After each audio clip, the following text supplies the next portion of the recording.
الله أكبر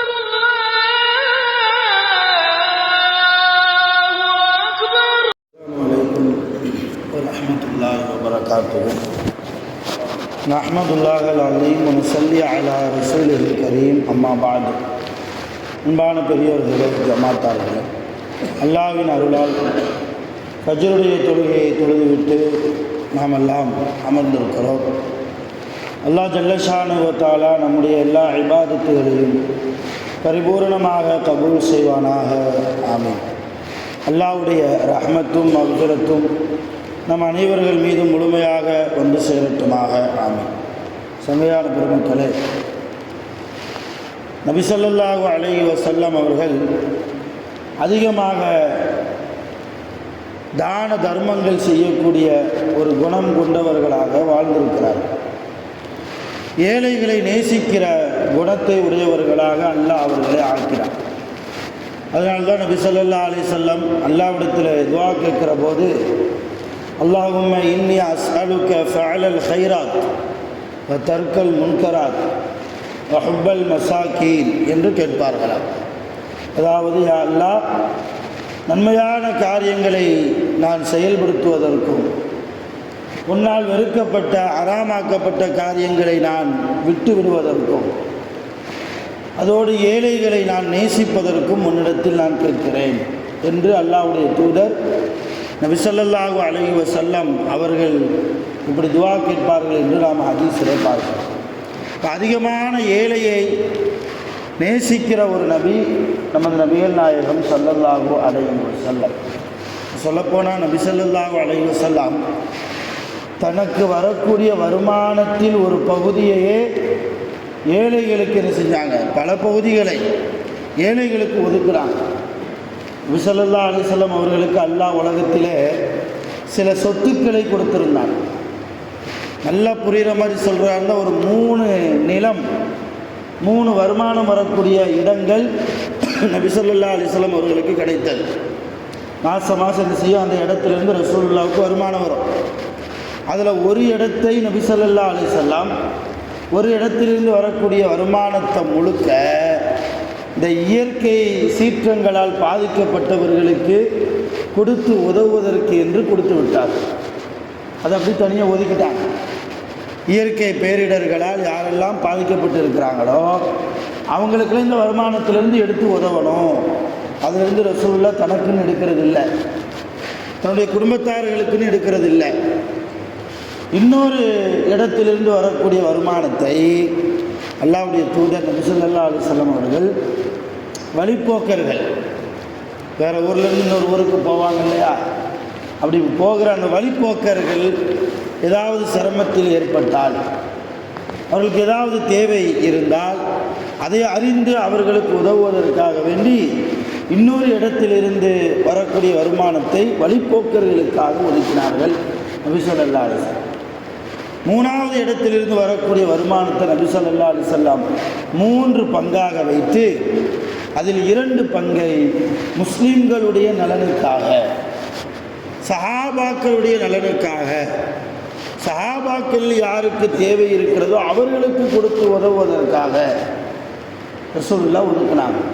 மீதி இருக்கிற ஒரு பங்கை தான் தன்னுடைய மனைவிமார்களுக்கு, தன்னுடைய குடும்பத்தார்களுக்கு நபி ஸல்லல்லாஹு அலைஹி வஸல்லம் என்ன செஞ்சாங்க, பங்கு போட்டு கொடுப்பாங்க.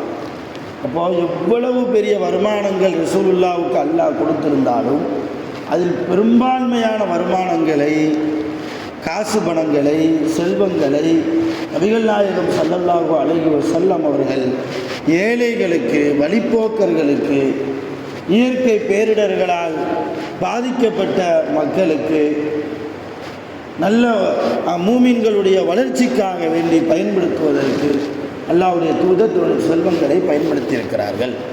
இப்போ ரசூலுல்லாஹை பின்பற்றக்கூடிய நாமும் நம்மால் முடிந்த அளவுக்கு ஏழைகளை வெறுக்காமல், ஏழைகளுக்கு அதிகமாக கொடுத்து உதவக்கூடிய ஒரு பக்குவம் கொண்ட மனிதர்களாக, சாலிஹீன்களாக நம்மை நாம் உருவாக்க வேண்டும்.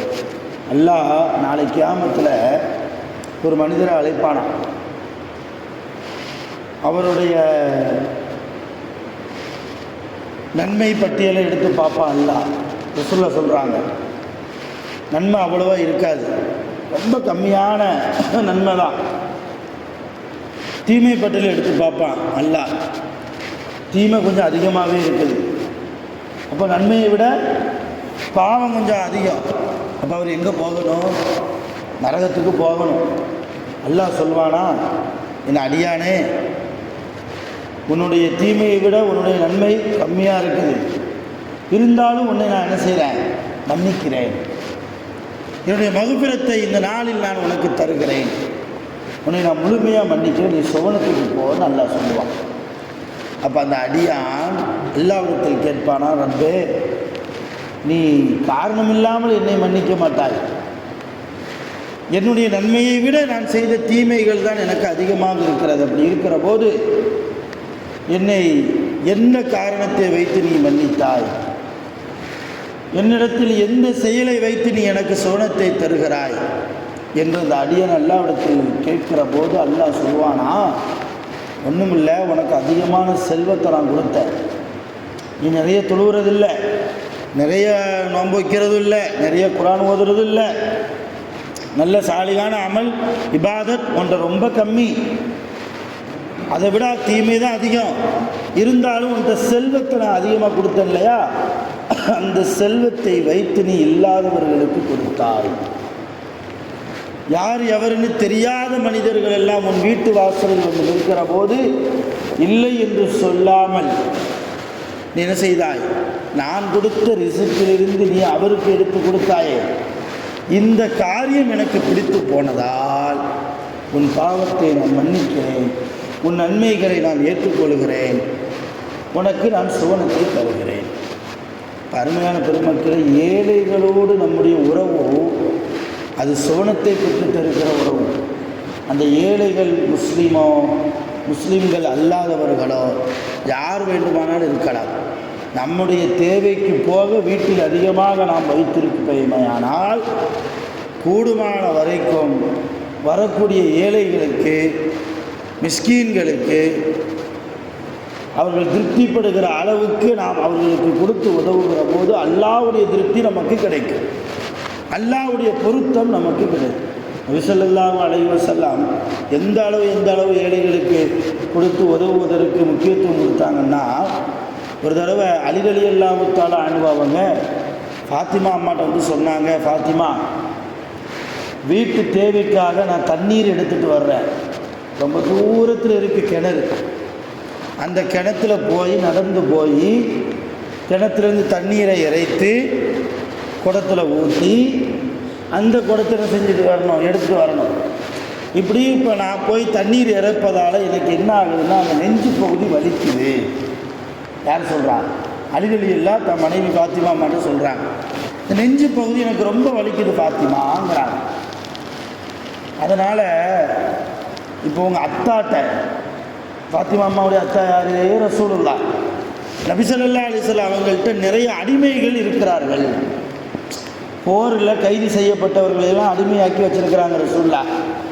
அதில் நம்ம வீட்டு வேலையை செய்கிறதுக்கு ஏதாவது ஒரு அடிமையை வாங்கிட்டு வாங்க, என்னால் ரொம்ப தூரம் போய் என்ன செய்ய முடியல, தண்ணீர் எடுத்துகிட்டு வர முடியல, நெஞ்சு பகுதியெல்லாம் கடமாக இருக்குது, வலிக்குது. ஃபாத்திமா அம்மாவும் சொன்னாங்களா,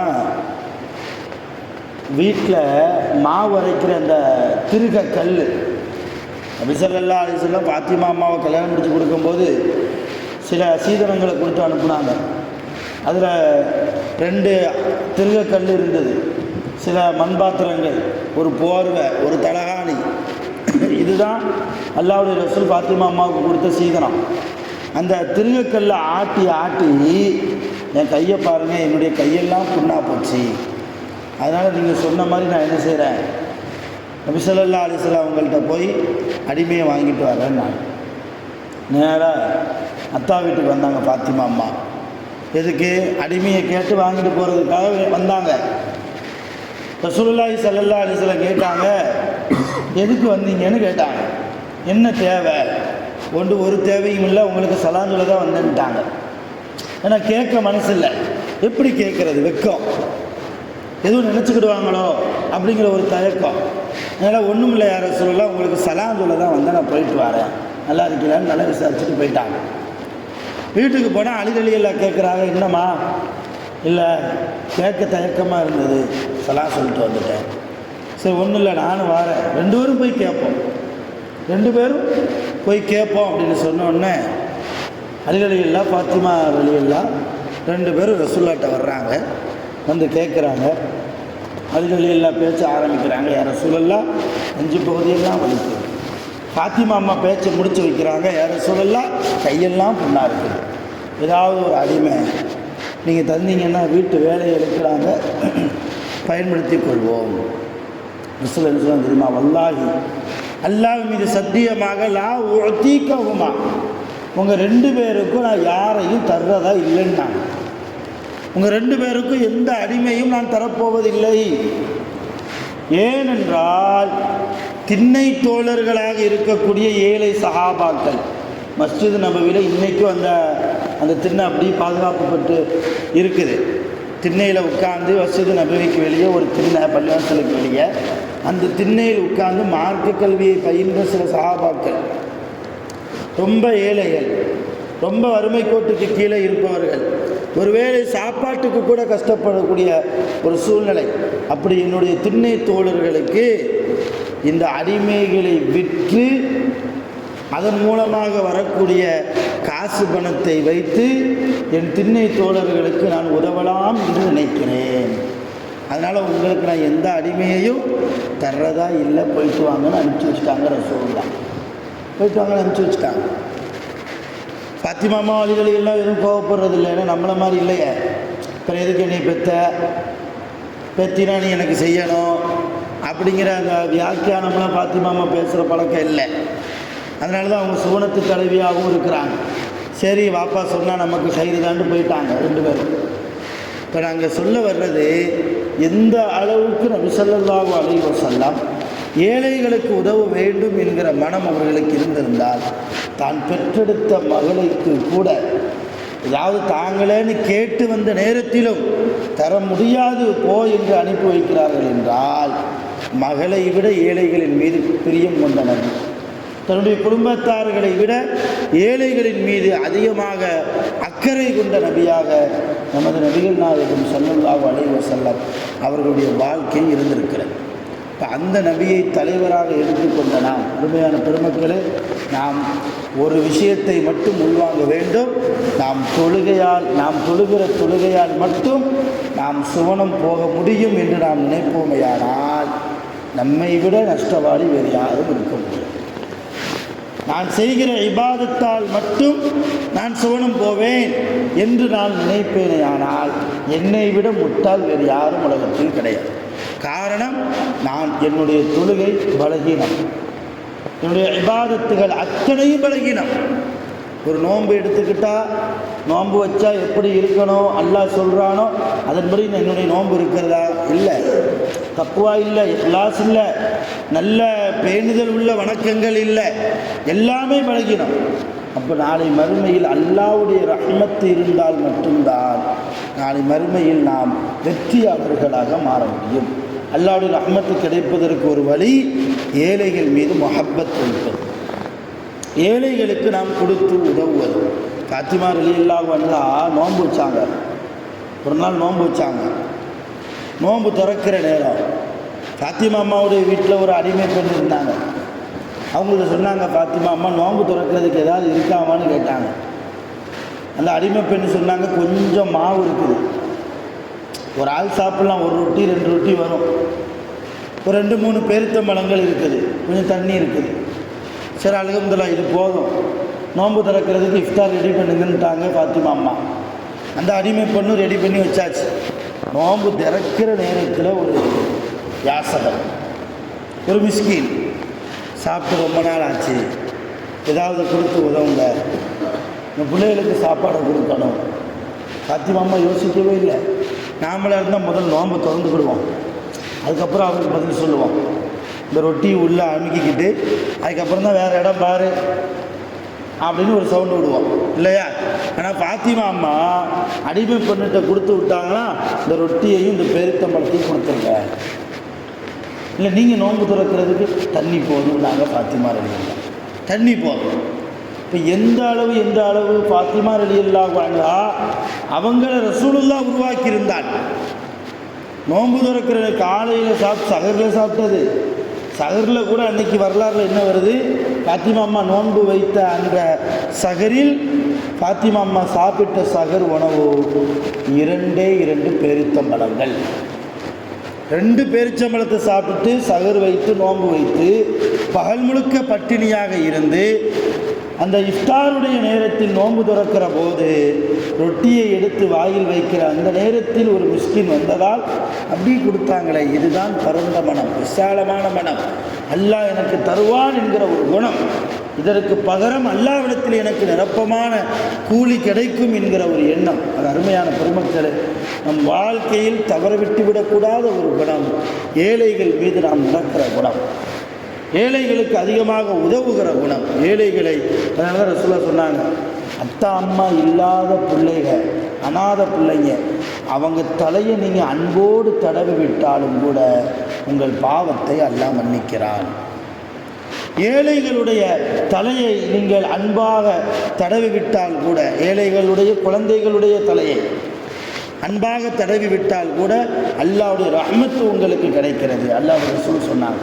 அப்போ அதனால் ஏழைகளை அவருடைய உணர்வுகளை புரிந்து அவர்களையும் ஒரு உறவுகளாக நாம் நினைத்து நம்மால் முடிந்த அளவுக்கு அவர்களுக்கு கொடுத்து உதவ வேண்டும். வல்ல ரஹ்மான் அப்படிப்பட்ட நல்ல சாலிஹான வாழ்க்கையை வாழ்வதற்கு நம் அனைவர்களுக்கும் அருள் புரிவானாக. ஆகிரு தஅவானா அனில் ஹம்துலில்லாஹி ரப்பில் ஆலமீன். சுப்ஹானல்லாஹி வ பிஹம்திஹி சுப்ஹானல்லாஹி வ பிஹம்திஹி அஷ்ஹது அன் லா இலாஹா இல்லா அன்த அஸ்தக்ஃபிருக வ அத்தூபு இலைக். ஆமீன். சுப்ஹான ரப்பிக ரப்பில் இஸ்ஸத்தி அம்மா யசிஃபூன் வ ஸலாமுன் அலல் முர்ஸலீன் வல்ஹம்துலில்லாஹி ரப்பில் ஆலமீன்.